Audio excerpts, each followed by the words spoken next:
Je crois qu'on peut dire qu'on a eu un chauffeur de salle de qualité.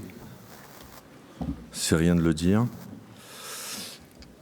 On va revenir à une vision d'experts, puisque je suis entouré de 4 experts que je vous présenterai au fur et à mesure de leur première intervention. Le thème de l'heure et demie qui vient, conflit au Moyen-Orient, quel tournant stratégique? Donc évidemment, on se situe dans le contexte du premier anniversaire du 7 octobre, que je ne vous ferai pas l'injure de décrire. Depuis un an, tout a changé et rien n'a changé. Vous pouvez demander aux gens dans la rue qui ne connaissent pas bien le dossier, bon ben voilà, oui, c'est le problème israélo-palestinien, c'est toujours comme ça, il y a des crises et puis après ça passe. Bon, peut-être qu'on peut aller un peu au-delà. Selon un certain nombre d'analystes militaires, Israël en a quasiment fini avec ses opérations à Gaza. Il a attaqué le Sud-Liban. Il y a eu des opérations majeures en Cisjordanie dont on n'a pas beaucoup parlé parce que je pense qu'il y a d'abord une limite dans la capacité des journalistes à tout couvrir et une limite dans la bande passante des consommateurs d'informations à tout ingérer, mais aussi passer pas mal de choses en Cisjordanie. Pardon. Il y a eu des frappes sur les Houthis et il y a eu évidemment les frappes iraniennes sur Israël aux dégâts extrêmement limités, mais dont on peut imaginer qu'il y aura des réponses. Et on a un peu l'impression depuis quelques mois ou quelques semaines, c'est selon, que chaque jour on s'avance potentiellement vers le gouffre. Rassurez-vous, je ne vais pas beaucoup parler, je vais juste un peu poser le débat, puis après c'est les sachants qui vont le faire, et je suis très très honoré de modérer une table ronde de cette qualité-là. Je pense qu'on ne peut pas comprendre le 7 octobre en évoquant strictement le face-à-face entre Israël et les Palestiniens. On ne peut pas non plus, évidemment, imaginer l'après 7 octobre dans ce seul tête-à-tête. On ne peut pas comprendre la stratégie d'aucun des acteurs du Moyen-Orient sans prendre en compte leur façon de regarder la question israélo-palestinienne. Et de la même manière, on ne peut pas comprendre les recompositions au Moyen-Orient sans envisager comment le 7 octobre a bouleversé, ou pas, on va essayer d'y répondre, les perceptions, les paradigmes géostratégiques, les intérêts des uns et des autres, et les forces et les fragilités de chacun.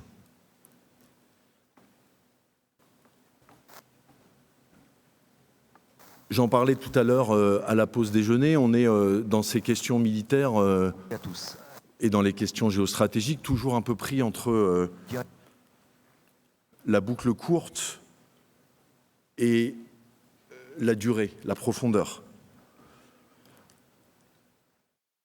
Le buzz et puis le fond. Je me permets une toute petite incidence personnelle. J'ai commencé à travailler sur cette région il y a très peu de temps, il y a un peu plus d'1 an. Et au bout de 48 heures, j'ai pris une claque majeure en découvrant les 2 grandes références historiques qui vous prennent à la gorge à Jérusalem, excusez du peu, la Bible et la Shoah. Rien que ça justifie qu'évidemment, pour comprendre, il faut élargir.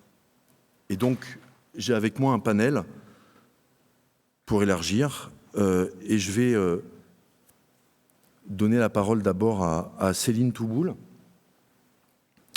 qui est co-directrice générale de l'Economic Cooperation Foundation, qui est un think tank de Tel Aviv. Céline a passé la semaine à ne pas trop savoir si elle allait réussir à rentrer de Tel Aviv. Donc déjà, ça suscite au minimum des remerciements d'être venue, d'avoir pris l'avion dans des circonstances pareilles et de laisser sa famille dans des circonstances pareilles. Céline, si ça vous va, je voudrais vous lancer, on va dire, sur la question de l'inversion de la terreur en un an. Le 7 octobre, au soir, Israël est par terre. L'attaque du Hamas est ignoble, on n'y revient pas, tout le monde le sait dans cette salle, parce que si vous êtes là, c'est que vous avez la culture nécessaire pour le savoir. C'est compliqué à la fois de ne pas être au courant. Depuis, Gaza est rasé. Haniyeh, le chef politique du Hamas, a été tué en plein cœur de Téhéran. Nasrallah, le chef du Hezbollah, est mort, et avec lui une très grande partie de la hiérarchie du Hezbollah. Le Liban est en guerre. Et la réponse à Téhéran, a priori, va peut-être se faire attendre, mais elle existera. Donc ma première question, et puis après... Dans ses rangs, malgré les risques endurés au combat, le risque pour le soldat en guerre, alors, il y a de la rallier à un peu de friture. l'utilisation. Allô, la régie? Ok. Donc ma question, c'est jusqu'où peut aller Netanyahou un an après?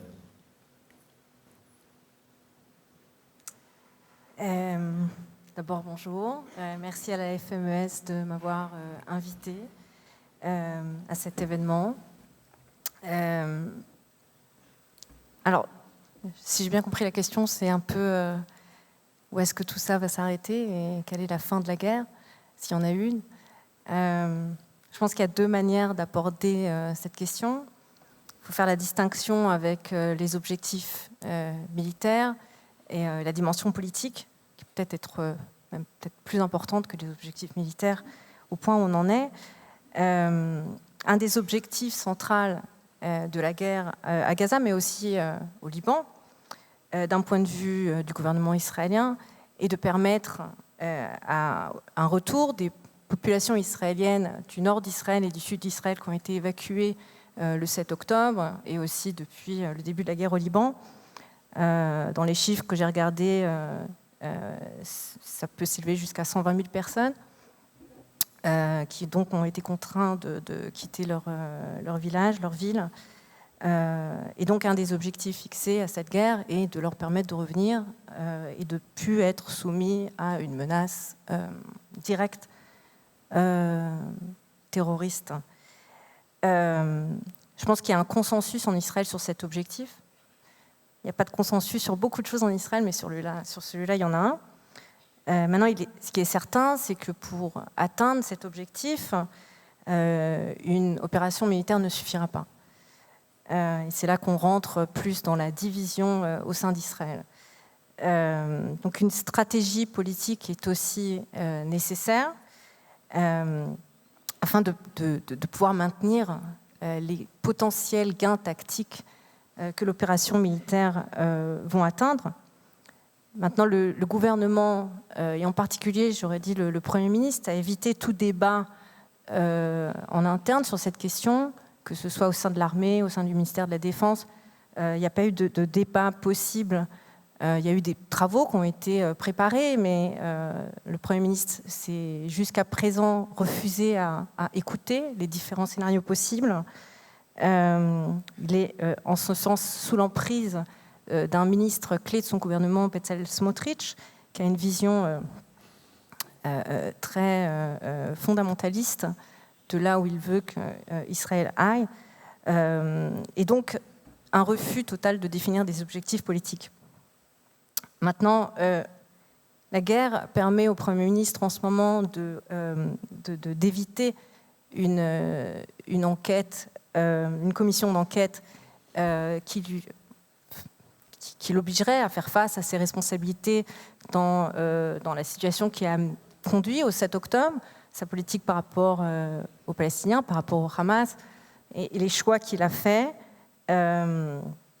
et permet aussi au gouvernement, et à Bezalel Smotrich en particulier, permet d'avancer le projet annexionniste de la Cisjordanie, parce que la Cisjordanie, finalement, on en parle peu, mais il se passe énormément de choses en Cisjordanie, et le gouvernement profite de cette guerre d'une certaine manière pour éviter des questions de fond de la question israélo-palestinienne.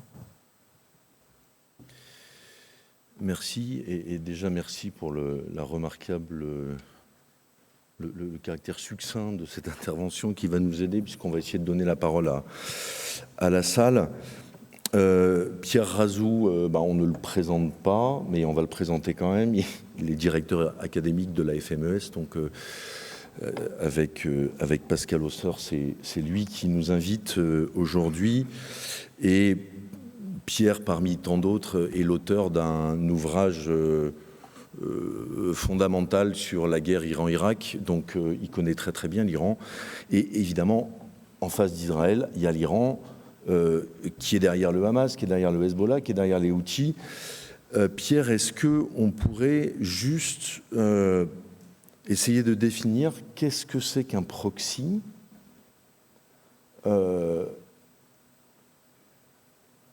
Qu'est-ce que Téhéran pour tous ces groupes-là ? Sans doute pas la même chose selon le groupe. Est-ce que c'est un maître ? Est-ce que c'est un tuteur ? Est-ce que c'est un parrain ? Qui est en face d'Israël, derrière, outre l'État iranien, toutes ces configurations ? Merci beaucoup Didier. Moi, ce que je vais vous dire, c'est vraiment le fruit de mon expérience, de mon expertise ou de mon intuition. Donc, je ne veux surtout pas que vous le preniez comme argent comptant, hein. C'est une réflexion parmi d'autres. Donc, je vous laisse ensuite libre de faire votre marché dedans. Pour répondre à ta question, alors déjà, je dirais que c'est les trois. C'est à la fois un tuteur, un maître, un parrain. Mais pour répondre en fait à cette question, c'est un élément de réponse, il faut revenir à que représente l'Iran aujourd'hui, notamment pour les proxys. Et l'idée qui en ressort, c'est qu'aujourd'hui, l'Iran est affaibli. L'Iran, de mon point de vue, s'est pris une douche froide. J'avais fait une conférence dans le cadre de la FMES en décembre dernier, et jusqu'en janvier-février, je disais que clairement, l'Iran était un grand bénéficiaire de ce qui était en train de se passer. Aujourd'hui, mon analyse, c'est que l'Iran fait partie de ceux qui vont sortir affaiblis de cette séquence. Sauf si on assiste à des coups de jarnac ou à des rebondissements imprévus. Mais disons que pour le moment, l'Iran sera affaibli. Donc l'Iran, dans un premier temps, a été obligé, par rapport à la question sur les proxys, l'Iran a été obligé finalement de s'engager en première ligne parce qu'elle était arrivée à un moment où ces proxys, donc les proxys, c'est si vous voulez les milices alliées entre guillemets instrumentalisées ou manipulées. Donc la première d'entre elles, le Hezbollah au Liban, les milices chiites en Syrie, en Irak, les Houthis au Yémen. Et je ne mentionne pas le Hamas parce que pour moi le Hamas n'est pas un proxy. Le Hamas, c'est ce que Lénine appelait l'idiot utile, c'est-à-dire celui qu'on utilise et qu'on sacrifie pour affaiblir son adversaire. Et donc à un moment donné, ces proxys, entre guillemets, ont eu des volontés d'autonomisation avancées, notamment les Houthis au Yémen et le Hezbollah au Liban. Et donc, à un moment donné, il a fallu que l'Iran rappelle à tous ceux qui étaient sur le terrain qui est le chef. Et c'est pour ça qu'elle est intervenue et qu'elle a réagi directement face à Israël. Je ne reviens pas sur la séquence. Donc, cette première idée, c'est que... Et donc, pendant longtemps, l'Iran a utilisé, donc bien avant le 7 octobre dernier, utilisé, entre guillemets, ses proxys pour affaiblir Israël au sol, c'est-à-dire en fait en le harcelant.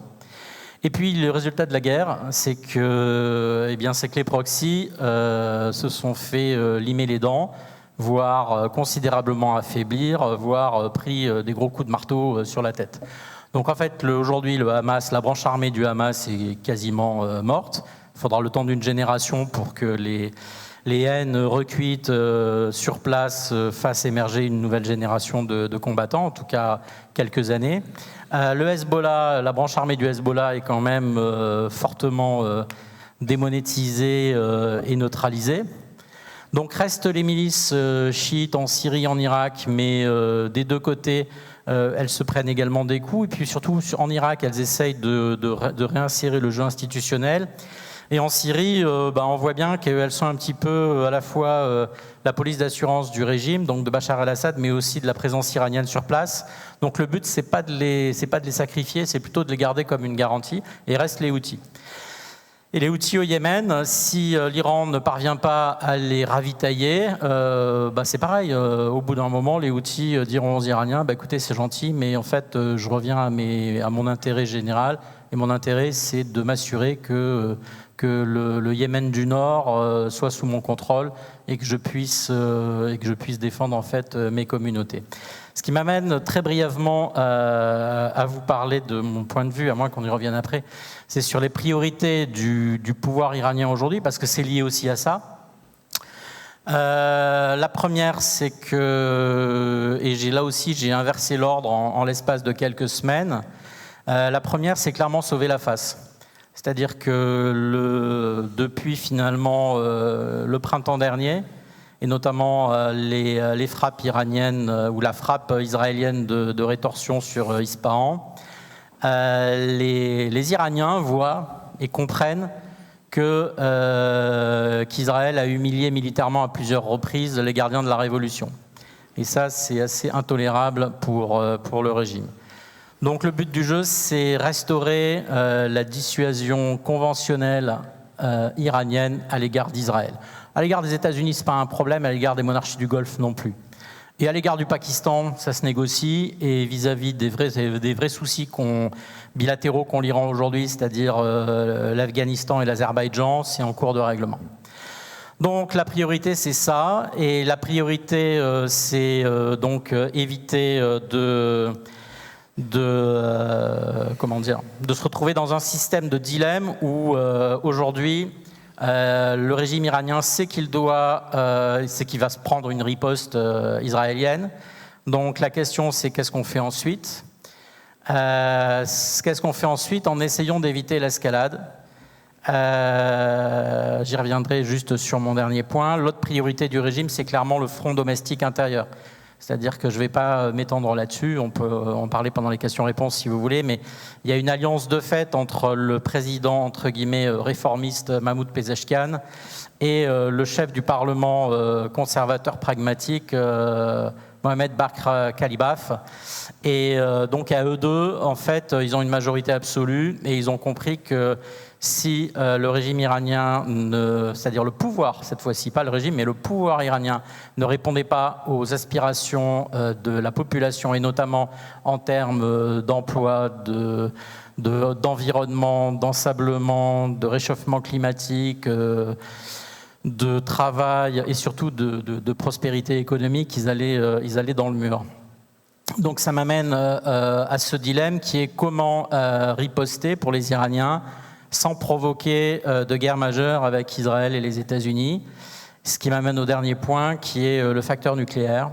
Et donc là, il y a plusieurs analyses. Il y a ceux qui pensent que l'Iran a déjà pris la décision de franchir le seuil nucléaire, n'attend plus que la mort du JCPOA à l'été 2025 pour sortir du TNP et passer, entre guillemets, ouvertement le seuil.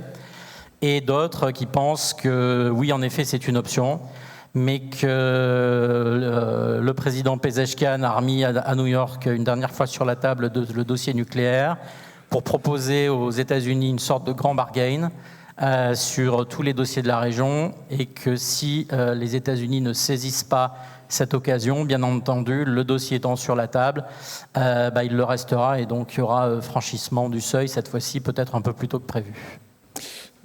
Merci. Je me permets de souligner que par deux fois dans l'intervention de Pierre, il avoue sans honte aucune, et il a raison, qu'il a changé d'avis plusieurs fois depuis un an. ce qui replace le débat là où il est. Ça va très très vite, c'est extrêmement compliqué et c'est aussi la nécessité du chercheur de se poser constamment la question de la pertinence de son regard. Dorothée Schmitt, bonjour. Vous travaillez à l'IFRI, vous êtes responsable du programme Turquie contemporaine et Moyen-Orient, et notamment spécialiste de la Turquie. Quand on a préparé ce débat, l'idée c'était de vous confier un petit peu la partie sur les marges du premier cercle, et notamment, parce qu'on va peut-être pas pouvoir parler de tous, les deux qui sont les plus vocaux, en tout cas d'un point de vue médiatique, les monarchies du Golfe et la Turquie. Comment elles se positionnent par rapport à cette crise? Quel rôle ont-elles essayé de jouer?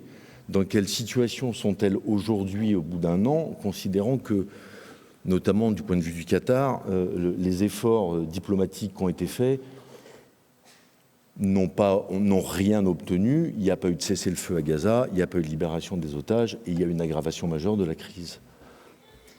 Il y a eu quelques otages libérés quand même. Il y a eu quelques otages libérés, effectivement, dès la première semaine de décembre, tout à fait. Alors d'abord, merci à la FMES de nous permettre de poursuivre ce dialogue. Si vous avez été présent aux éditions précédentes, vous verrez que la gravité des intervenants monte chaque année, évidemment. Donc je voudrais aussi faire quelques remarques méthodologiques, un petit peu comme Pierre les a introduites et comme vous venez de le répéter. C'est extrêmement difficile de commenter en temps réel ce qui se passe. Pour moi, il y a deux points. Il y a un point, c'est l'idée d'avoir que les commentateurs ont une responsabilité morale dans ce qu'ils expriment. Alors, parce que les deux côtés nous appellent à une responsabilité morale, aussi bien du côté israélien que du côté palestinien. Et ça rend le travail beaucoup plus difficile, je pense, pour des chercheurs qui sont habitués à essayer de s'imaginer qu'ils sont dans un isolement vis-à-vis du réel malgré tout, qui leur permet de travailler dans des conditions scientifiques, entre guillemets. Et là, chaque parole portée sur le conflit actuel, elle a des répercussions sociales énormes. Et je crois qu'on en est tous conscients. Et je crois que ça nous amène à beaucoup de difficultés aujourd'hui dans notre expression. Pas simplement dans nos analyses, mais dans notre expression. Je ne sais pas si vous, dans la salle, vous vous y retrouvez. Moi, je trouve que, par ailleurs, le discours s'est beaucoup complexifié. Effectivement, quand Pierre dit « je disais ça », moi j'ai exactement les mêmes paroles tous les 2 jours quand je suis amenée à parler notamment avec des financeurs de l'IFRI. Je leur dis « voilà, hier j'ai dit ça à tel endroit, aujourd'hui je ne le dirai plus ». Donc soyons prudents. Par ailleurs, je pense qu'on a tous des biais qui sont liés à notre difficulté d'accès à l'information. Et ça c'est extrêmement important, c'est un conflit dans lequel on n'a pas les données nécessaires pour vraiment analyser ce qui se passe en réalité. Et je suis très frappée du fait, je l'ai remarqué quand on a fait la présentation du chapitre annuel du Ramsès, du rapport de l'IFRI, où j'ai dirigé un chapitre sur les conséquences de la guerre à Gaza, parce qu'à l'époque c'était encore Gaza.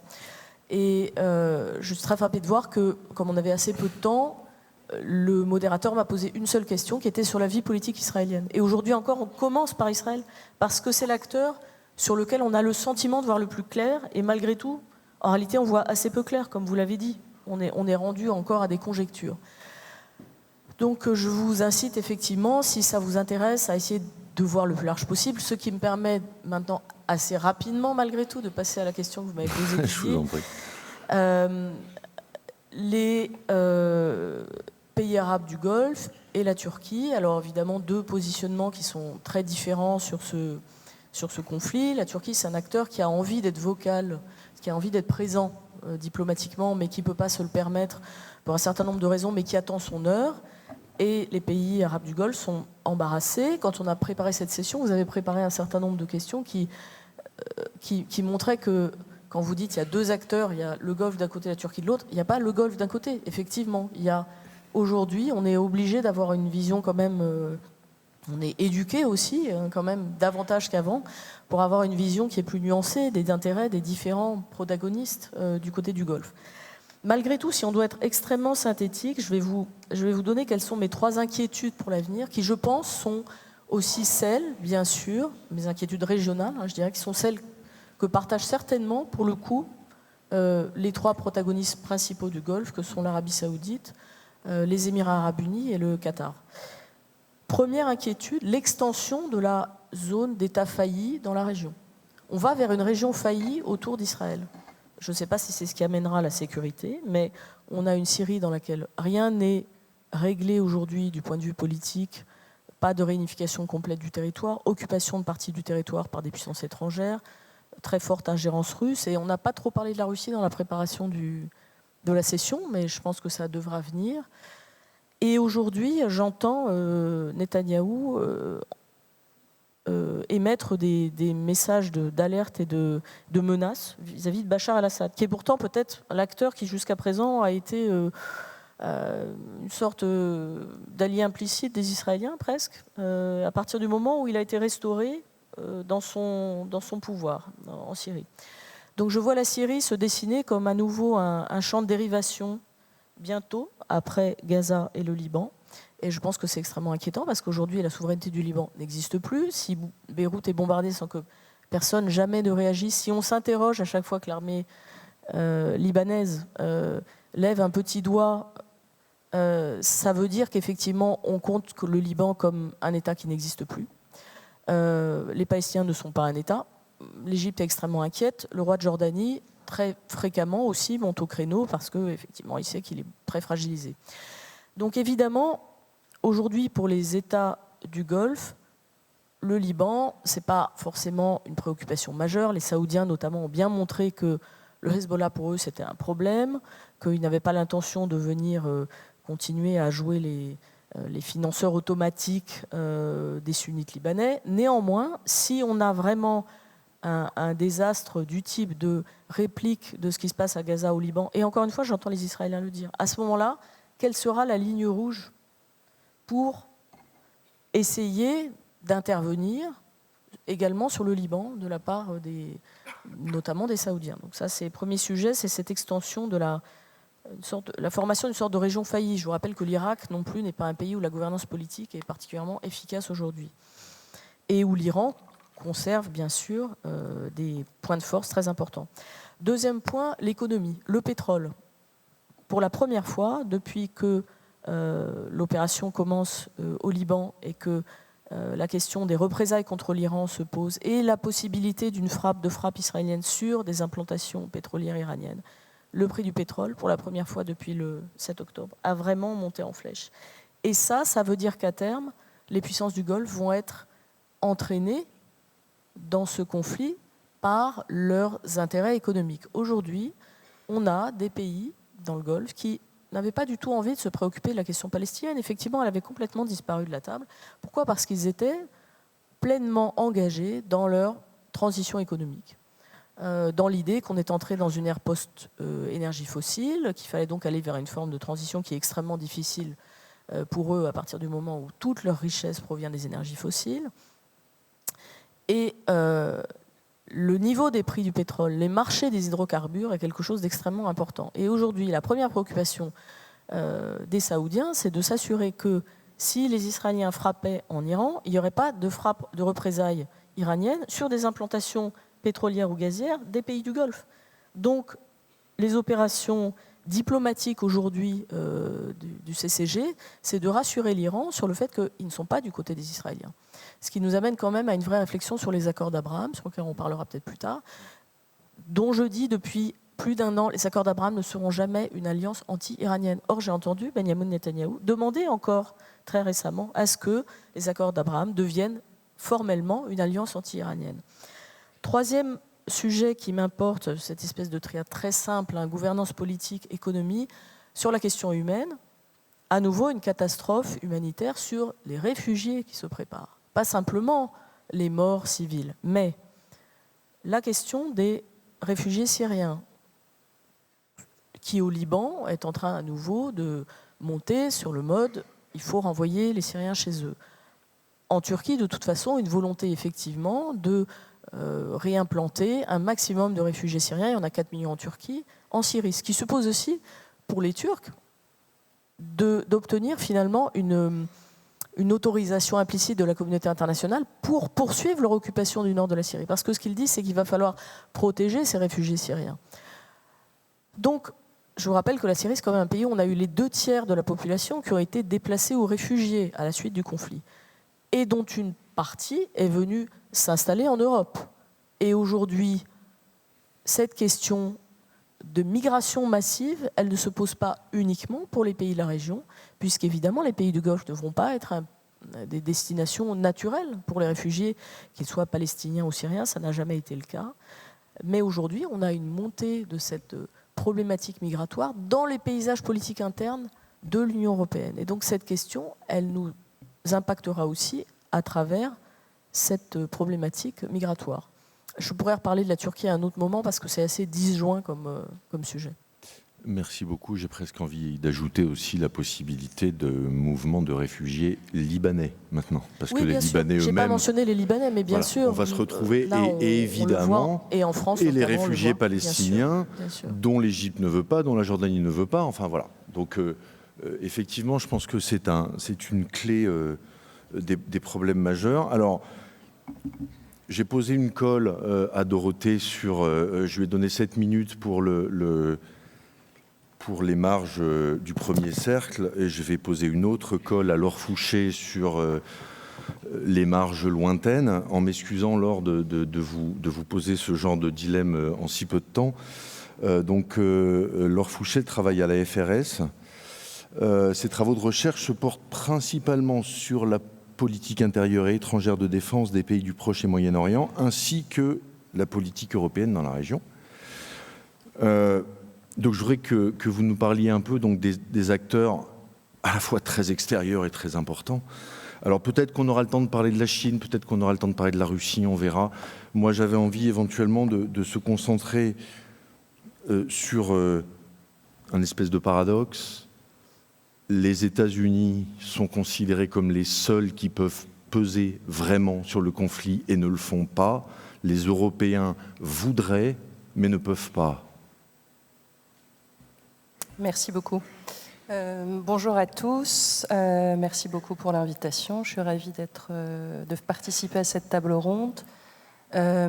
Pour répondre à votre question, je vais quand même commencer par un constat malheureux, qui est celui de l'impuissance de la communauté internationale dans son ensemble à influer sur le cours de la guerre à Gaza, à influer ou à prévenir la régionalisation de la guerre aujourd'hui, et aussi, et c'est très important parce que ça a un impact immédiat sur nos intérêts stratégiques, nous, Européens, à prévenir l'érosion du droit international qui s'accompagne d'une normalisation très inquiétante des nouvelles règles de conflit. Et cette impuissance de la communauté internationale, elle s'explique en partie par des dynamiques locales, par des dynamiques régionales, mais également par le jeu des acteurs internationaux et effectivement, au premier plan, les États-Unis. Et donc, se pose effectivement la question de la capacité et de la volonté de Washington à peser aujourd'hui sur les guerres en cours. Et pour répondre à cette question, avec une prudence évidemment, il faut peut-être revenir un tout petit peu en arrière et rappeler les priorités qui encadrent la politique américaine dans la région depuis au moins l'ère Obama, qui sont celles d'un allègement de l'empreinte militaire dans la région, d'un refus de s'enliser dans un investissement diplomatique approfondi, enfin de s'enliser dans des crises, de peser dans la résolution des crises. On est plus dans une politique de containment des crises. Et donc, ça s'est manifesté par une volonté de donner des moyens aux acteurs de la région d'être en charge de leur propre sécurité, en boostant leurs capacités militaires et en favorisant les coalitions régionales. Et ça, c'est le fondement des accords d'Abraham. Et aujourd'hui, on voit que cette stratégie était basée, étant donné les événements aujourd'hui, était basée sur une illusion qui est celle que les crises au Moyen-Orient, comme a rappelé Dorothée, qui sont nombreuses, qui se multiplient, qui sont toutes connectées, donc sur l'illusion qu'on pouvait traiter des crises de manière isolée au Moyen-Orient. Aussi, quand même, il faut le rappeler, basée sur une fuite en avant militaire qui n'est pas portée par une vision politique. Et on le voit à Gaza. La politique américaine à Gaza a été portée autour de, on va dire, deux directions, celle du small bargain ou celle du grand bargain. Et le grand bargain, on revient encore à la logique d'Abraham, où on essaye de faire valoir au gouvernement israélien une normalisation avec l'Arabie saoudite, dans l'espoir que celui-ci s'engage à minima dans un projet à terme de reconnaissance d'un État palestinien. Évidemment, ça a échoué. Et malgré l'activisme diplomatique des États-Unis, parce que les États-Unis ne sont pas absents diplomatiquement, ils sont extrêmement présents, mais c'était sans succès, ils sont heurtés à beaucoup de choses, et selon moi, mais on pourra en discuter, au premier plan, à une intransigeance du gouvernement israélien, peut-être du Premier ministre israélien. Et donc, ce qui est étonnant, c'est que ce mur auquel ils font face n'a pas donné lieu, du côté de Washington, de l'administration Biden, à vouloir faire usage de certains leviers. On a vu que cette administration était quand même particulièrement réticente à l'usage de ces leviers. Et comme vous l'avez dit, beaucoup identifiaient les États-Unis comme le seul acteur à pouvoir peser. Et donc, au fur et à mesure, selon moi, Washington s'est retrouvé dans une position de moins en moins confortable parce que, isolé de plus en plus face à son soutien indéfectible vis-à-vis d'Israël et en même temps n'étant pas en mesure d'imposer des lignes rouges ou voire de reprendre la main sur l'escalade. Et ça nous amène au Liban, sur la politique américaine au Liban, où, en tout cas, jusqu'à fin août, à ma connaissance, il y avait un veto très très clair de la part de Washington sur une offensive limitée dans le sud Liban. Il se trouve que, le fait qu'ils n'arrivent pas à peser sur Gaza fait qu'ils ont quand même beaucoup investi aussi au Liban. Mais encore, cette politique-là a échoué, et je vois, moi, deux facteurs majeurs. Évidemment, il y a beaucoup de raisons, mais il y a deux facteurs majeurs, qui est le premier, en n'imposant pas, en ne réussissant pas à imposer un cessez-le-feu à Gaza. D'une certaine manière, Washington avait déjà perdu la main sur la dynamique et a laissé la porte ouverte à une offensive israélienne au Liban. Le deuxième facteur, selon moi, c'est... pardon, excusez-moi, j'ai perdu ce que je voulais dire. Enfin bref, peu importe, dans tous les cas... c'est sur la ligne politique israélienne qui a quand même, la ligne politique, américaine qui a quand même tout à fait évolué fin août, début septembre, notamment après les gains tactiques enregistrés par Israël au Liban. Et c'est vrai qu'on a l'impression qu'on a eu affaire à un espèce d'optimisme dans une partie de l'administration américaine sur ce que pouvait Israël accomplir militairement. Peut-être très vite un lien possible avec la proximité de l'élection présidentielle américaine et l'importance de cette question-là dans le résultat électoral. Est-ce que ça pèse pas sur les propos de Biden, les propos de Kamala Harris, les propos de Trump? Oui, alors bien sûr, Kamala Harris est dans une situation très inconfortable au vu des divisions dans le Parti démocrate et à quel point cette question-là pèse sur la campagne électorale des démocrates. Moi, je ne m'aventurerai pas à faire de la prospective sur comment la victoire de tel ou tel candidat impactera la politique américaine, parce que premièrement, on n'a aucune idée de quelle situation héritera le prochain président américain. Ça va très très vite, comme on l'a tous souligné aujourd'hui, et parce que les candidats américains ont peut-être une ligne politique qu'on peut à peu près voir, mais on n'a quand même aucune idée de la manière dont ils approcheront la situation. Et donc ces lignes politiques sont quand même accompagnées de nombreuses inconnues. Alors merci, évidemment, cette question de la prudence et de l'humilité nécessaire, les journalistes doivent se l'appliquer à eux-mêmes, et j'ai pour coutume de dire qu'une bonne dépêche AFP est valable 24 heures et qu'après elle sert à éplucher, enfin à envelopper les épluchures de pommes de terre. Et quand on s'est parlé avec tous les 5 il y a un mois, on avait défini un certain nombre de questions, et puis il y a une semaine, on s'est dit qu'est-ce qu'on fait? Est-ce qu'il faut tout remettre à zéro ou est-ce qu'on continue comme ça? Donc on a décidé de poursuivre sur des questions semblables. Et donc Céline, je voulais vous poser la question, et donc je vous la pose.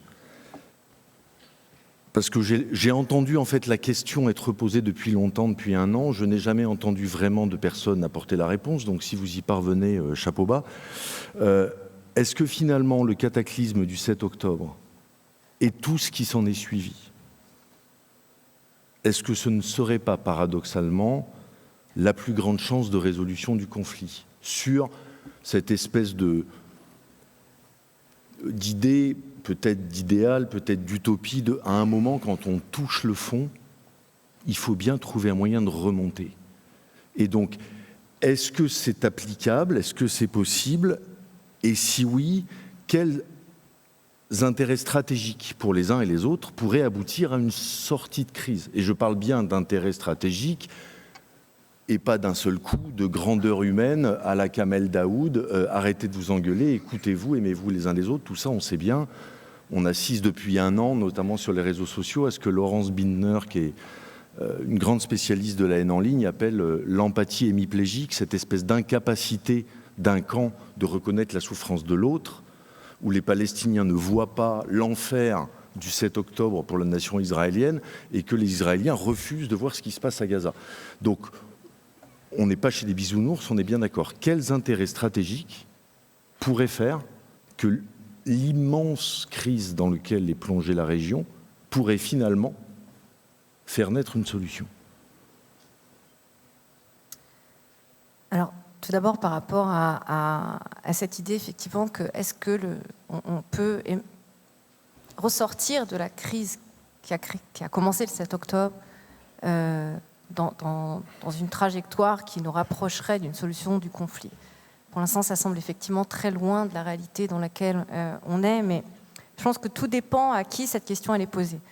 Et d'un point de vue palestinien, mais aussi des pays arabes qui sont impliqués sur ce dossier, je pense que c'est exact pour 2 raisons essentielles. Tout d'abord parce que le contrôle de Gaza par le Hamas et la division entre la Cisjordanie et la bande de Gaza continue d'être un obstacle majeur dans la solution à 2 États. Le Hamas aujourd'hui est affaibli. Il maintient certes un certain contrôle sur Gaza, principalement grâce à ces réseaux sociaux et religieux qu'il a dans toute la bande de Gaza, mais aussi grâce au refus d'Israël de permettre l'émergence d'une alternative politique palestinienne à Gaza. Mais le gouvernement du Hamas à Gaza ne fonctionne plus, et cette réalité ouvre potentiellement la porte à un retour de l'autorité palestinienne à Gaza. Alors, la deuxième raison est que tous les pays arabes qui se sont dit prêts à contribuer à une reconstruction de Gaza, et voire même à envoyer des troupes pour soutenir un effort de stabilisation, posent les mêmes questions finalement, les mêmes conditions que l'autorité palestinienne. Ils sont prêts à s'engager à Gaza si cela ne les rend pas complices de l'occupation israélienne dans les territoires. Et ils ne participeront pas à un effort d'après-guerre si cet effort ne permet pas finalement de revenir à la case départ et donc ne permet pas d'avancer vers une résolution du conflit. Et donc si en parallèle Israël ne change pas sa politique en Cisjordanie d'une manière qui permettrait un progrès crédible, et le mot crédible est beaucoup utilisé aussi par l'administration américaine dans ce cadre-là, vers la solution à 2 États. c'est une condition sine qua non pour leur engagement et pour permettre aussi l'émergence d'une alternative politique palestinienne légitime à Gaza, vu qu'effectivement la question de la gouvernance politique, comme vous aussi vous l'avez souligné, est critique quand on essaye de considérer qu'est-ce qui pourrait stabiliser la région et les relations entre Israël et les Palestiniens. Maintenant, d'un point de vue du gouvernement israélien, il n'est pas du tout question aujourd'hui de coopérer avec cette approche. La coalition gouvernementale israélienne actuelle est déterminée à faire échouer le projet national palestinien, et en ce sens-là, elle voit dans l'autorité palestinienne presque un plus grand danger que le Hamas, étant donné que c'est comme un embryon étatique. Mais jusqu'à présent, le gouvernement a refusé de répondre à la question centrale de si ce n'est ni le Hamas ni l'autorité palestinienne qui contrôleront Gaza, qui le fera.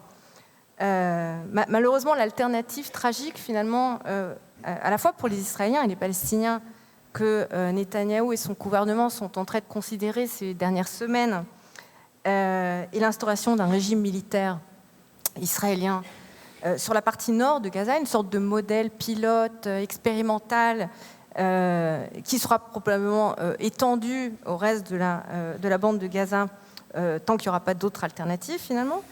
Le ministère de la Défense israélienne et l'armée sont fermement opposés à cette idée, car ce régime deviendrait finalement le principal effort sécuritaire et militaire, réduisant les capacités de l'armée à être mobilisée sur d'autres fronts.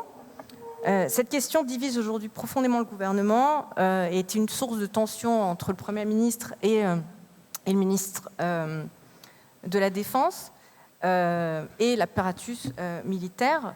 Netanyahou est en train de considérer cette option sans même leur demander finalement leur avis, et on a vu même de manière assez, je crois, surréaliste qu'il a convié le ministère de guerre sans inviter le ministre de la Défense ni le chef d'état-major militaire, donc les principaux concernés pour débattre de cette question. Et cette tension a même amené, on l'a vu hier, le Premier ministre a torpidé la visite du ministre de la Défense à Washington, qui était prévue pour justement discuter de la réplique israélienne face à l'Iran, mais aussi de ses plans par rapport à Gaza et au Liban. Donc oui, une sortie de crise de la guerre, qui serait soutenue par l'autorité palestinienne et les pays arabes, nécessite de traiter de la question israélo-palestinienne dans son ensemble, et pas seulement de qu'est-ce qu'il faudra mettre en place à Gaza si on veut qu'elle termine d'une autre manière que finalement qu'elle a commencé, avec une alternative au Hamas au pouvoir à Gaza. Maintenant, ce qui me semble important, c'est que, et Laure, tu en as parlé, il y a un parallèle entre les conditions d'un engagement des pays arabes à Gaza et l'amorce d'une normalisation des relations et de la relance de l'effort d'intégration régionale d'Israël. Et parce que les deux sont soumis finalement aux mêmes conditions. Maintenant, ce lien entre les deux est à mes yeux potentiellement aussi la clé pour sortir de l'impasse. Je pense que c'était aussi l'hypothèse de départ de Washington, et c'est pour ça qu'il a finalement géré ces dossiers et concentré ses efforts diplomatiques sur ces deux dossiers en parallèle, l'un pouvant potentiellement désamorcer l'autre et convaincre Israël à changer de trajectoire dans sa politique envers la question palestinienne. Maintenant, ce qui me semble important Fais vite, je vais passer la parole après. Vas-y. D'accord, juste une petite phrase, parce que tu as parlé des intérêts stratégiques. Moi, ce qui me semble important de dire dans ce cadre-là, parce qu'on parle beaucoup de ce qu'Israël ne veut pas, et de ce rejet du projet de l'État palestinien. Maintenant, à mes yeux, c'est important de souligner qu'il y a trois intérêts stratégiques sur lesquels il y a quand même un consensus en Israël aujourd'hui. On en a parlé, c'est l'aspiration à l'intégration régionale, la nécessité de préserver et de renforcer l'alliance avec les États-Unis et la volonté de mettre fin à la guerre en évitant que le Hamas retourne au pouvoir. Et à mon avis, si on veut essayer de tirer Israël dans une autre direction, c'est en essayant de construire quelque chose sur ces points de consensus sur lesquels une grande partie de la population, mais aussi de la classe politique israélienne, se retrouve. Merci beaucoup. Alors évidemment, aucune paix n'est possible, Pierre, sans que l'Iran l'accepte et donc sans que ces termes lui soient raisonnablement favorables. Je voudrais juste revenir à ce qui s'est passé au mois de juillet. On a quand même le dirigeant du Hamas qui est dans sa villa, dans une banlieue cossue de Téhéran. Et même si le Mossad ne l'a pas officiellement revendiqué, parce qu'ils ne le feront jamais, personne n'a osé prétendre que ça puisse être quelqu'un d'autre. Donc les Israéliens sont allés tuer un personnage de cette importance-là en plein cœur de Téhéran. C'est une humiliation majeure. Derrière, on a l'opération Beeper contre le Hezbollah. Comme chacun sait, le Hezbollah, c'est l'assurance tout risque du régime iranien. Donc, tu as un petit peu abordé la question tout à l'heure. Comment, pour l'Iran, aujourd'hui, rétablir une forme de puissance, rétablir une forme de dissuasion, pour le moment pas nucléaire, et trouver une place régionale dans un Moyen-Orient qui serait stabilisé. Et évidemment, le conditionnel puissance 10.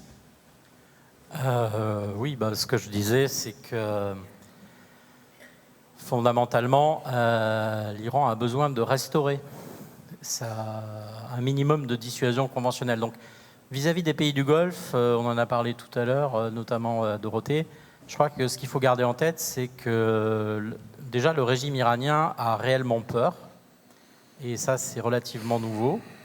L'élimination physique directe des cadres et des dirigeants, donc pas du tout du Hamas, parce qu'en fait sur le Hamas, Israël avait clairement manque d'informations, et en fait a laissé tomber côté renseignement le Hamas et les Palestiniens pendant au moins une décennie.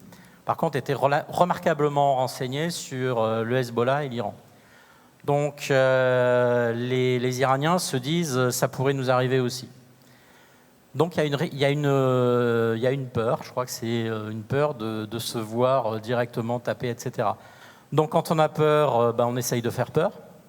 Donc ce matin, l'Iran, par la voix de son porte-parole, etc., gouvernemental, a dit clairement aux monarchies du Golfe, pour rebondir sur ce que disait Dorothée, si jamais les monarchies du Golfe laissent passer les avions israéliens, soit volontairement, soit en détournant pudiquement les yeux, l'Iran ripostera directement sur des installations clés des pays du Golfe concernés.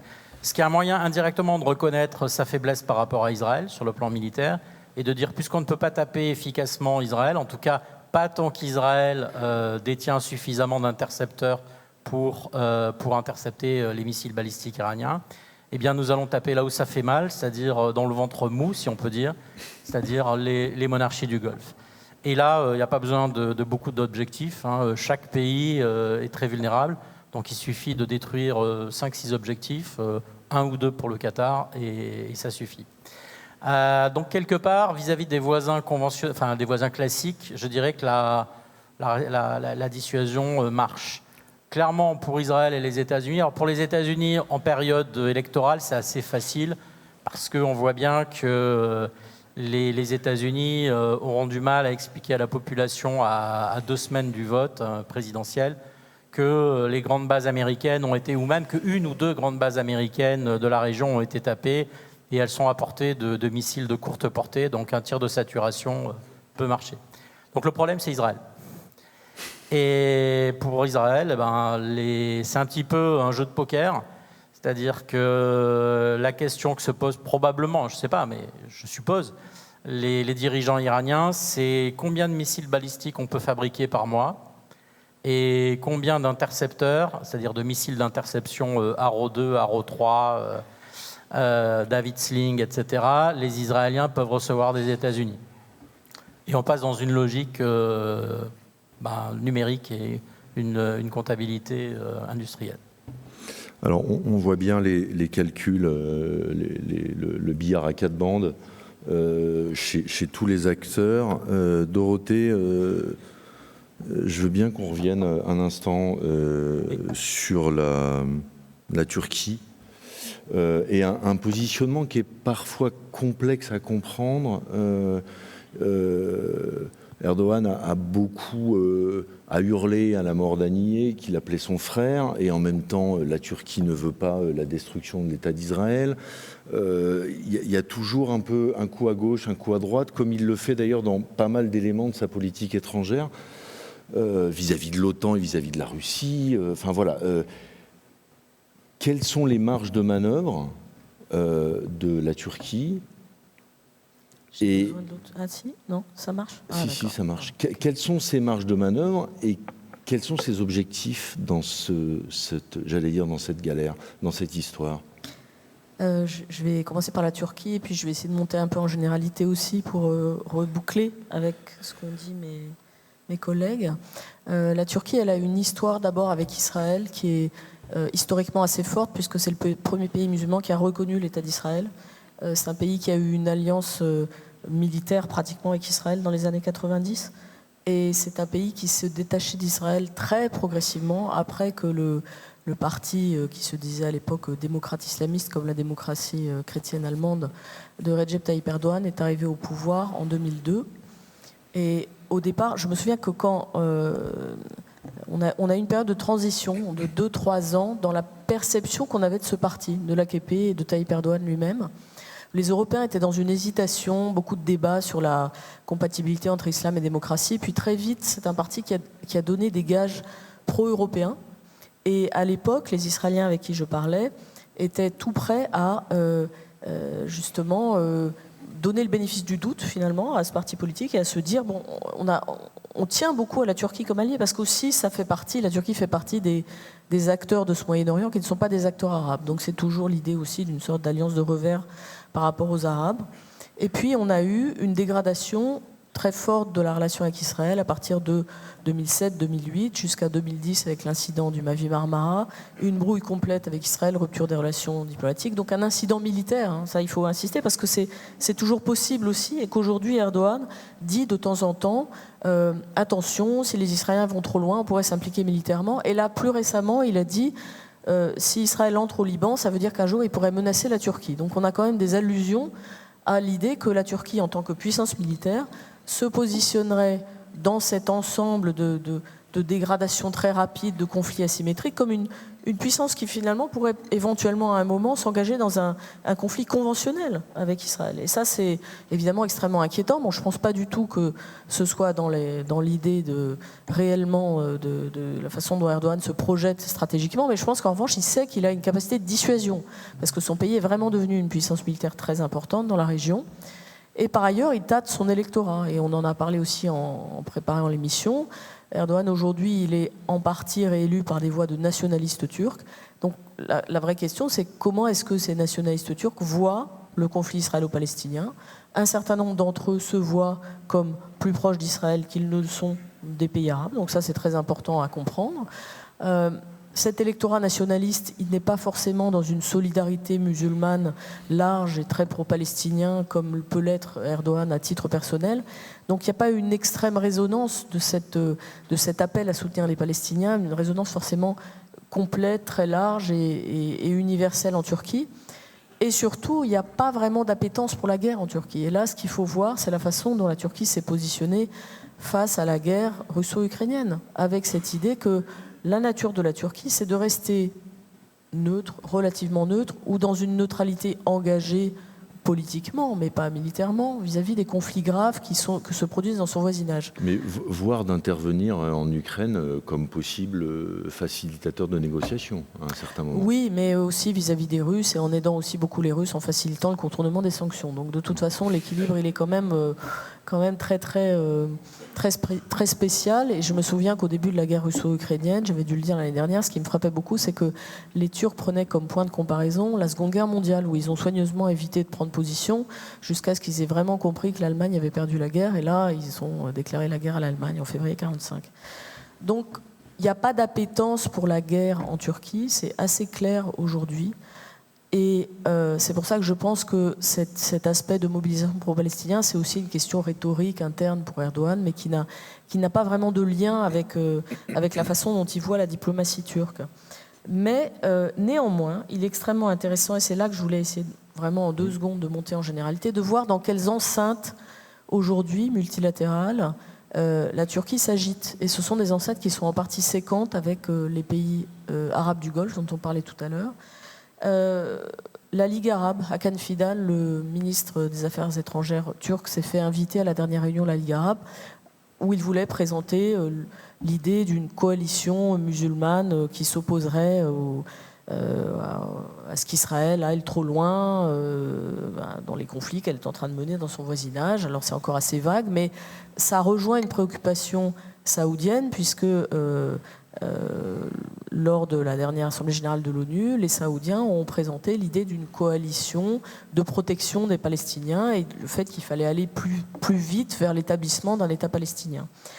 L'autre lieu important, c'est l'organisation de la conférence islamique. Alors, je vous rappelle que dans le passé, lorsque Donald Trump a annoncé le transfert de l'ambassade américaine de Tel Aviv à Jérusalem, les Turcs ont été les premiers à monter au créneau et dans une alliance avec les Iraniens, et ils ont demandé une réunion particulière de l'OCI, qui est quand même censé être normalement un organe plutôt dominé par les Saoudiens, pour protester contre cette, ce qu'ils considèrent comme une sorte d'assaut symbolique sur Jérusalem, ce qui est très important pour eux. Et troisième enceinte intéressante, les BRICS. Alors, pourquoi c'est important les BRICS? Parce qu'on a eu l'année dernière intégration dans cette organisation qui est censée être une organisation de grands pays émergents, une organisation économique, mais qui prend de plus en plus une coloration politique et qui agit comme une sorte de plateforme de ce fameux Sud global dont on ne sait pas s'il existe ou pas, mais voilà, ça sera un autre débat. Les BRICS ont intégré l'Iran, les Émirats, l'Égypte, l'Arabie Saoudite, un peu hésitante néanmoins, et lors de la prochaine session qui aura lieu en Russie à Kazan, les Turcs ont officiellement demandé à rejoindre les BRICS, sachant qu'ils en parlent depuis un certain nombre d'années, mais cette année, ils ont officiellement fait acte de candidature. Alors Sergei Lavrov a déjà dit non, on a fait trop d'élargissement, c'est pas forcément le moment. Mais l'autorité palestinienne, l'été dernier, a aussi demandé à rejoindre les BRICS. Ça vous semblez complètement aberrant, oui. Mais ça veut dire que c'est quand même un lieu de mobilisation politique symbolique qui peut avoir une importance à l'avenir. Alors, merci de me donner l'occasion d'enchaîner avec Laure, puisqu'on parlait de multilatéralisme. Alors, d'une certaine façon, on peut considérer que l'Union européenne est déjà elle-même une forme de multilatéralisme. Donc, je veux bien que tu nous expliques un peu pourquoi elle est à ce point démonétisée. Et puis, j'en ai pas parlé tout à l'heure, mais il faut quand même parler des Nations Unies, qui, pardon, mais n'arrivent à rien. Et j'ai envie de dire le symbole le plus invraisemblable, c'est la finule qui est à la frontière. Et dès que ça commence à taper un peu fort, ils restent dans leur baraquement en disant attention, c'est dangereux. Donc, la composition du Conseil de sécurité des Nations Unies fait qu'il n'y a eu aucune résolution vraiment décisive. Donc, voilà, qu'est-ce que peut faire... Alors, est-ce que l'ONU peut encore faire quelque chose ?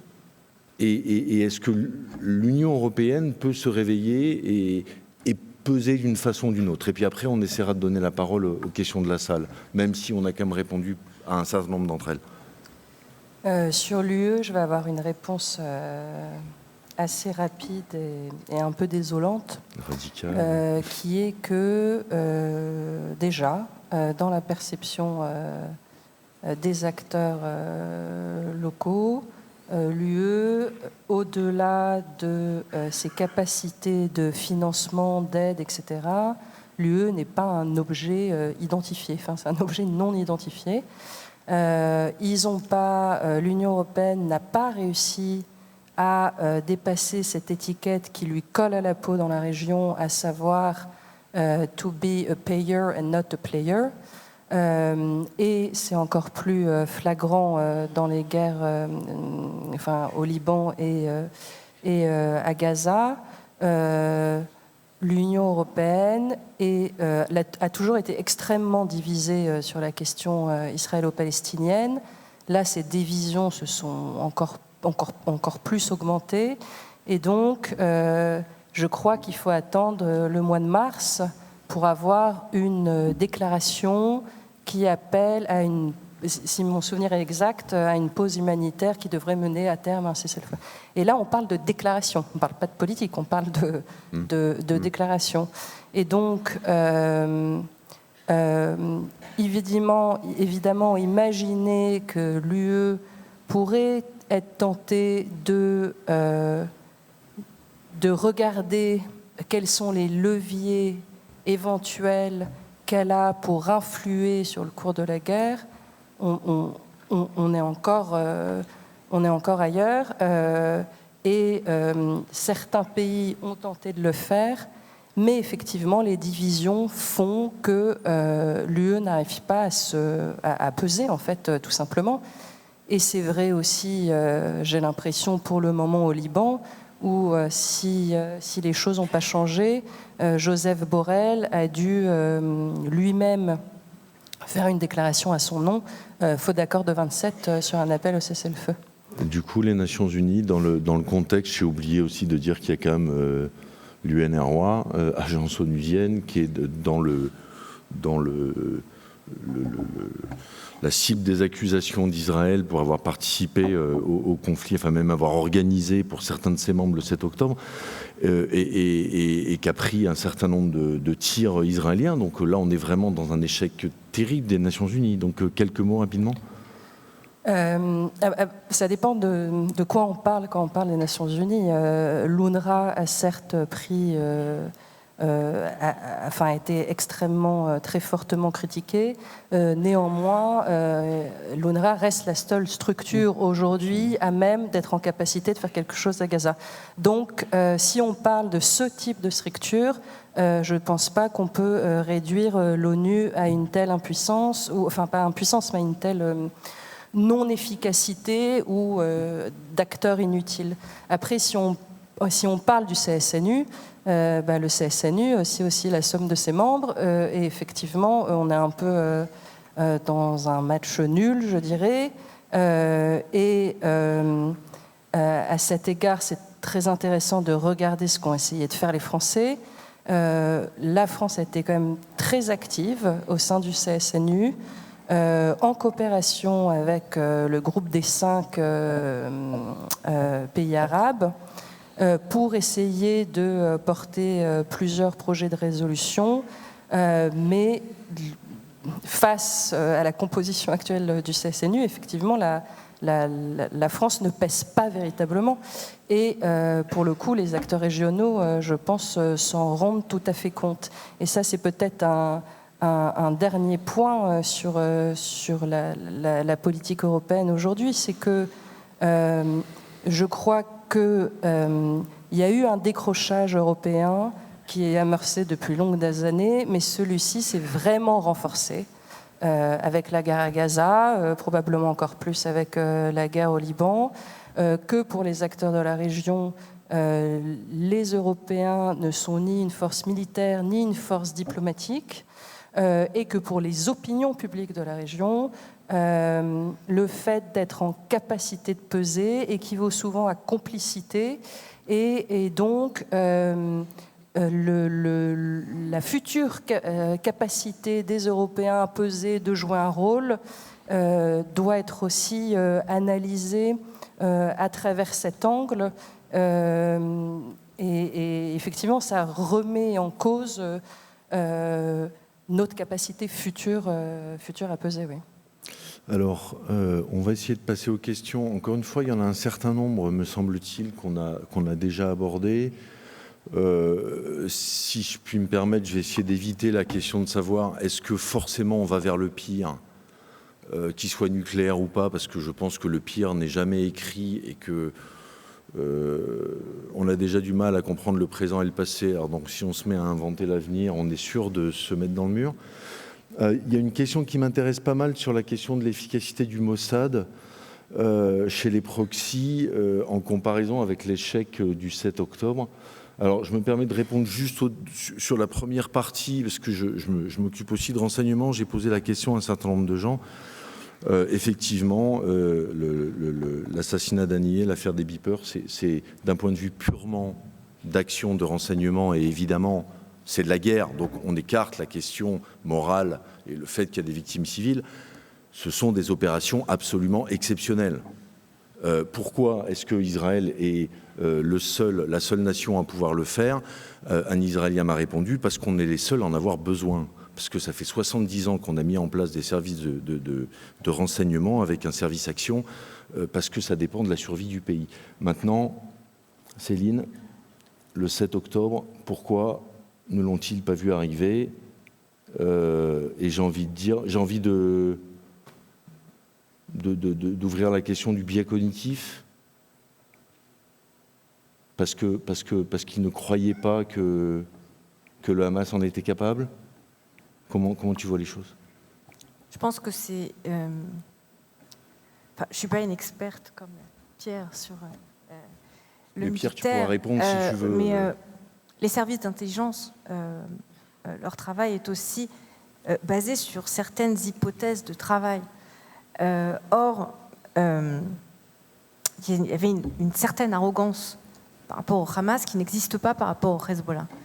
Et cette arrogance, c'était que finalement, le Hamas peut être acheté dans le sens où qu'on peut gérer cette relation avec lui en permettant une certaine ouverture de la frontière à Gaza, en permettant certaines mesures économiques permettant l'entrée des travailleurs, enfin toutes sortes de mesures tactiques qui finalement, aux yeux d'Israël avant le 7 octobre, auraient permis au Hamas de penser qu'il avait trop à perdre dans une guerre, mais finalement en ignorant totalement le fait que l'objectif ultime du Hamas en tant que mouvement palestinien est de monter à la tête du mouvement palestinien et de l'OLP est animé par un objectif idéologique qui est son DNA profond, la réalisation du projet national palestinien auquel, s'il renonce, il perd sa raison d'être.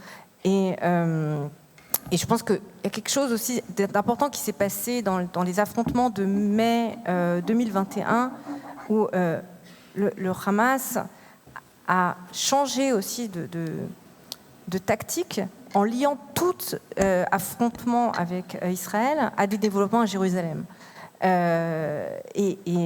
Pour rappel, en mai 2021, la guerre de Gaza n'était pas seulement une guerre à Gaza, elle a entraîné des confrontements avec la Cisjordanie, avec la population arabe israélienne, avec le Liban, enfin, a pris des proportions bien au-delà d'un affrontement Gaza-Israël. Et pour le Hamas, c'était une victoire stratégique énorme, parce que finalement, il a réussi à se positionner comme acteur qui non pas est là pour préserver les intérêts très limités territoriaux de Gaza et son pouvoir à Gaza, mais la cause palestinienne dans son ensemble. Et il a réussi à le faire seulement parce que son engagement dans un affrontement avec Israël a été déclenché par des provocations à Jérusalem. Et depuis mai 2021, le Hamas était déterminé à ne pas abandonner et perdre ce gain stratégique.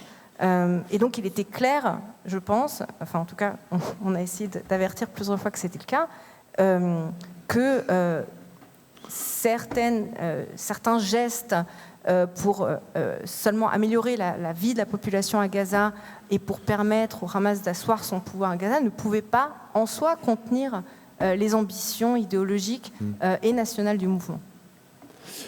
Pierre, peut-être non, rien à rajouter sur cette question. Alors, par contre, il y a une autre question possiblement qui est pour toi, qui est intéressante, et dont on a parlé, je crois, ce matin dans la table ronde sur les enjeux futurs de l'armée de terre. Alors par contre, là, la question... Ah, merci, elle a été déplacée. Si l'Iran poursuit ses attaques et que Israël voit ses stocks de missiles de défense antibalistiques épuisés, donc en gros, si le dôme de fer peine à fournir, est-ce qu'elle a d'autres options que l'escalade nucléaire? Comment ça se passe? Est-ce que tu penses que potentiellement Israël peut se retrouver à un moment dans un problème capacitaire dans l'ensemble de son arsenal de défense aérienne? Alors, comme je l'ai dit tout à l'heure, on est dans une logique, on en discutait avec Laure, dans une logique d'attrition. C'est-à-dire que si je me mets à la place du chef d'état-major ou du commandant en chef des gardiens de la Révolution, je me dis, mon aviation iranienne ne sert plus à rien, enfin je veux dire, elle est obsolète, tous mes moyens conventionnels aussi. Par contre, j'ai mes missiles balistiques. Donc en fait, c'est une guerre d'usure entre les missiles balistiques que je tire, dont je sais très bien que quand Israël est aidé par les États-Unis, notamment avec toutes ces connexions sur le NORAD et toutes les connexions avec le système de défense anti-missiles, anti-aériens israélien, Israël est capable, on va dire, d'intercepter entre 90 et 96-17% des missiles. Donc la logique iranienne, me semble-t-il, c'est de se dire, ok, très bien, épuisons-nous mutuellement, et ensuite chacun sait qu'une fois que les Israéliens n'auront plus d'intercepteurs, eh bien, on aura atteint le seuil de saturation, comme dans le combat à terre ou le combat naval, et donc mes missiles passeront. Je sais aussi, en tant qu'Iranien de ce côté-là, se disent-ils, que l'aviation israélienne passera aussi. Les Iraniens n'ont pas les moyens d'intercepter ou d'arrêter les raids aériens. Donc après, c'est population contre population. C'est ce qu'on disait un petit peu ce matin. C'est-à-dire, quelle est la population la plus résiliente qui est capable d'arrêter, enfin de supporter le maximum. Et ça, c'est sans passer au nucléaire, bien entendu. C'est juste dans une logique conventionnelle. Le deuxième élément de réponse, c'est de se dire...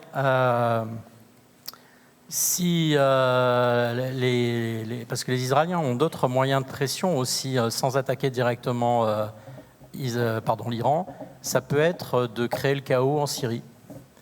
Et Dorothée le suggérait aussi tout à l'heure, Céline aussi. Donc la logique israélienne peut être, si je ne peux pas taper le cerveau, je vais taper les bras. Et donc les bras, c'est l'Irak et bien entendu la Syrie et le Liban. Mais de l'autre côté, les Iraniens se disent probablement bonne pioche, quel que soit le vainqueur des élections américaines. Donc là, j'empiète un petit peu sur le territoire de Laure Fouché. Parce que finalement, que ce soit Donald Trump ou Kamala Harris, les deux sont d'accord pour retirer les troupes américaines à la fois d'Irak et de Syrie. Et si, du point de vue de Téhéran, j'arrive à ce résultat, déjà, c'est un bon résultat. Alors, on est nickel sur le timing. Je vais vous poser une question de conclusion à toutes les quatre. Dorothée, tu voulais ajouter quelque chose? Puis après, Laure, j'aurais une petite question pour toi. J'avais une question à poser à Céline et qui rejoint une des questions qui a été posée à Pierre également. Quand Céline dit qu'un des objectifs d'Israël, c'est son intégration dans la région. Je me demande ce que ça signifie aujourd'hui. Et en revanche, quand on a parlé de l'intégration régionale de l'Iran, je pense que l'Iran regarde aussi pas seulement au Moyen-Orient. C'est-à-dire que c'est aussi pour ça que j'insiste sur toutes les instances multilatérales autres. L'Iran est devenu membre de l'Organisation de la coopération de Shanghai il y a 2 ans, je pense. Il s'est beaucoup rapproché de la Russie à la faveur du conflit russo-ukrainien. Il voit son intégration régionale et son avenir économique à l'Est, clairement aussi en Asie. Donc ça me semble quand même assez important de comprendre qu'on ne peut pas uniquement enfermer notre perception de l'Iran dans ce face-à-face stratégique tragique avec Israël et dans l'idée que peut-être un dialogue avec les États-Unis vont le préserver d'une forme de destruction qui est quand même un peu ce dont on est en train de parler. On parle d'un affaiblissement très fort. Donc je crois qu'il est important de se rappeler, quand je parlais des BRICS tout à l'heure, que quand en novembre 2023, on a une visio convoquée par les Brites, je crois que c'est Sergei Lavrov qui la demande, c'est les Russes qui la demandent, sur Gaza, pour discuter de Gaza. Et la conclusion n'est pas une condamnation de ce que fait Israël, mais c'est un appel à la retenue de tous les acteurs. Mais c'est quand même pour les Russes une manière de montrer qu'ils sont présents avec d'autres moyens, avec d'autres coalitions politiques, et qu'ils auront un mot à dire à un moment ou à un autre sur ce conflit. Au départ, il y avait une question, donc Céline, mais alors là, pour le coup, si possible, brièvement. Voilà. Oui. Alors, d'abord la question, intégration régionale, ça veut dire quoi ? Israël et le public israélien, s'il y a quelque chose qui lui tient particulièrement à cœur, c'est de se sentir accepté, un sentiment d'acceptation dans la région, un lien territorial. On est un peu une île. En tout cas, c'est un sentiment profond en Israël d'être une île. Oui, c'est quelque chose de très très fort. C'est aussi pas seulement un besoin pour la population de se sentir accepté et légitime, mais c'est aussi quelque chose qui est important pour la légitimité d'un acteur politique en Israël. C'est-à-dire que de se faire accepter à Riyad ou à Abu Dhabi, tout comme à Washington, c'est aussi ça qui crée un leader en Israël. Donc c'est les deux raisons pour lesquelles c'est important. Et je finirai juste par vous renvoyer une question auquel on n'a pas osé de répondre. Mais à mon avis, une question principale quand on regarde la guerre à Gaza et le conflit israélo-palestinien, c'est de réaliser que le Hamas ne va pas disparaître, même s'il est affecté militairement, affaibli. En tant que mouvement, il ne va pas s'évaporer. C'est un casse-tête pas seulement pour Israël, je pense que c'est ça qu'il faut comprendre, c'est un casse-tête aussi pour l'autorité palestinienne qui ne pourra pas matérialiser son projet national sans s'adresser, sans régler cette question. Alors, je suis d'autant plus d'accord que, et puis je vais, je crois, brosser dans le sens du poil les militaires qui sont dans cette salle. Il n'y a pas d'opération militaire réussie s'il n'y a pas derrière un projet politique concret. Et quand Netanyahou a demandé à l'armée, à Tsahal, d'éradiquer le Hamas, à la base, il avait construit, me semble-t-il, tout ce qu'il fallait pour un échec. Ça ne pouvait pas arriver. C'est parfait, il est 41, on doit s'arrêter à 45. Donc vous avez 1 minute chacun. Et 1 minute chacun sur une question très simple qui est l'angle de départ. En gros, je suis désolé, c'est mon côté journaliste un peu... est-ce qu'on s'est posé la bonne question ? En d'autres termes, est-ce que depuis 1 an, on a assisté à des recompositions stratégiques ? Ou est-ce que les lignes de fracture se sont simplement accentuées ? Je passe les précautions oratoires déjà plusieurs fois évoquées sur le fait que de toute façon, tous autant qu'on est, on peut se tromper. Pierre, tu as envie de répondre ? Très rapidement, oui, on assiste à des recompositions des recompositions géopolitiques. Merci de m'avoir tendu la perche, ce qui me permet donc de vous faire la promotion de notre atlas stratégique de la Méditerranée et du Moyen-Orient. Voilà. Où justement, vous avez la carte qui a été projetée tout à l'heure. On a notre cartographe Pascal Orsier qui est au premier rang et que je remercie au nom de la FMES une énième fois pour son talent. Et donc, tous ceux qui sont intéressés et qui auront une grande partie de la réponse à la question de Didier Loras, vous pouvez vous le procurer au premier étage. Plus sérieusement, et ça va peut-être vous étonner, je reprends ma casquette d'historien. Et pour terminer sur un élément malgré tout d'optimisme, je vous dirais que c'est, en tant qu'historien, vraiment, c'est la première fois que sur un conflit du Moyen-Orient et a fortiori impliquant Israël, aucun des acteurs non belligérants, c'est-à-dire donc hormis l'Iran et indirectement par effet ricochet Israël, aucun n'a intérêt à rajouter de l'huile sur le feu. Aucun. Ni les grandes puissances, ni les puissances régionales. Ce qui, me semble-t-il, reste un élément d'optimisme. Et je vous remercie. J'aurais passé la parole à Laure parce que, pardon Pierre, aucun n'a intérêt à mettre de l'huile sur le feu, mais tout le monde le fait. Et moi, j'ai entendu pendant... Non, mais c'est pas de la provocation, hein, parce que je voulais donner la parole à Laure après, parce qu'elle parlera du point de vue des acteurs extérieurs. Moi, j'ai aussi entendu pendant 3 mois tout le monde en France me dire, mais Poutine n'a aucun intérêt à aller en Ukraine. Aucun. Y a été. Donc, la question, c'est comment est-ce qu'on regarde la rationalité de l'autre. Laure, est-ce que, oui ou non, on assiste à des recompositions stratégiques ou à une cristallisation des fractures existantes ? Je pense qu'il y a plusieurs choses. Je pense qu'il y a des tendances lourdes qui ont guidé la région ces dernières années qui restent. C'est par exemple le souci des États du Golfe, maintenir un bon canal de communication avec l'Iran.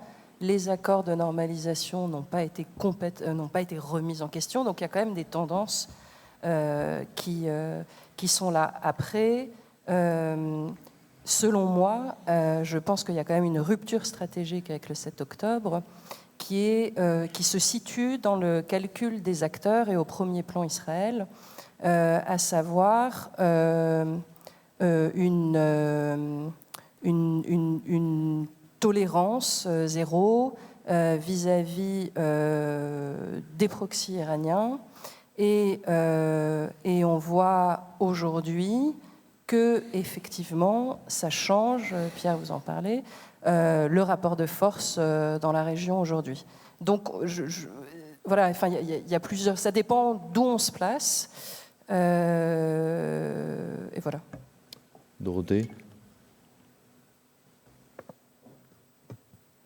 Excusez-moi, si je pianote sur mon téléphone, c'est pour prendre des notes, hein, parce que je trouve que ça demande tellement de réactions spontanées. D'abord, sur ce qu'a dit Pierre, sur le fait qu'en principe, personne n'a d'intérêt de mettre de l'huile sur le feu. Pendant plusieurs semaines, j'ai dit, bon, on a au moins, en Israël et en Iran, on a 2 acteurs qui sont en situation de survie, le Hezbollah aussi maintenant. Donc, ça veut dire qu'on n'ira pas aux extrêmes. Parce qu'en fait, personne ne veut risquer sa vie. Parce qu'on est fragile. Simplement, les 2 acteurs poussent tellement loin, et avec peut-être une réelle méconnaissance en fait de ce que l'autre est capable de faire, leurs actions pour Israël, pour restaurer une forme de sanctuarisation du territoire en fait, que ça devient quand même compliqué de se dire qu'effectivement jamais on n'arrivera au pire. Je trouve ça beaucoup plus difficile de le dire aujourd'hui. Une plaisanterie maintenant à propos de l'idée d'insertion d'Israël dans sa région. Moi, je trouve qu'Israël est devenu pleinement moyen-oriental à partir du moment où il pense en termes d'éradication de ses ennemis. C'est-à-dire que vraiment, c'est une tradition régionale complète de s'imaginer qu'on peut se débarrasser de celui avec qui on n'est pas d'accord entièrement. Et ça n'a jamais marché, effectivement, historiquement. Ensuite, évidemment, je pense que quand on parle d'insertion régionale d'Israël, le Golfe, c'est pas la région d'Israël. La question, c'est aujourd'hui comment l'Égypte se voit fragilisée par ce conflit, comment le roi de Jordanie a l'impression d'être en sursis absolument, et on ne fait pas la paix avec des gens avec qui on n'était pas en guerre. Effectivement, il n'y avait pas de reconnaissance d'Israël de la part de certains États du Golfe, mais il n'y avait pas d'état de guerre non plus. Dernier point que je pense important, pour moi, une rupture, c'est quand même, et c'est pour ça que j'insiste tellement sur l'aspect de... comment est-ce qu'Isabelle Faconde disait que les Russes appellent ça la majorité mondiale, le Sud global. Je pense qu'il y a un phénomène d'isolement croissant d'Israël du point de vue diplomatique. Et moi, je pense que ça, c'est extrêmement inquiétant et qu'il faut aider peut-être les Israéliens à se rendre compte de ça et à ce qu'ils comprennent que s'ils considèrent que leurs premiers alliés seront les États du Golfe, encore une fois, on l'a bien dit, il y a vraiment une impasse politique et stratégique pour les États du Golfe. Ils ne défendront pas Israël contre l'Iran. Céline, il te appartient la lourde tâche de conclure en 1 minute. Je vais rebondir sur le mot rationalité que tu as utilisé, mais aussi sur ce que vous avez dit concernant l'objectif d'éradiquer nos ennemis, qui manque totalement de rationalité, on est bien d'accord. Et je pense que par rapport à cette question-là, il faut faire la distinction entre 2 acteurs importants en Israël. Le Premier ministre, qui est un acteur politique irrationnel et qui travaille seulement à sa survie politique et qui fait face à une armée et à des chefs militaires israéliens et à un ministre de la Défense qui est aussi un acteur politique, qui ont parfaitement conscience que les objectifs qui ont été formulés sont irrationnels et que cette éradication n'est pas possible. Et peut-être, on va dire, entre les 6 premiers mois de la guerre, ils étaient silencieux par rapport à l'impossibilité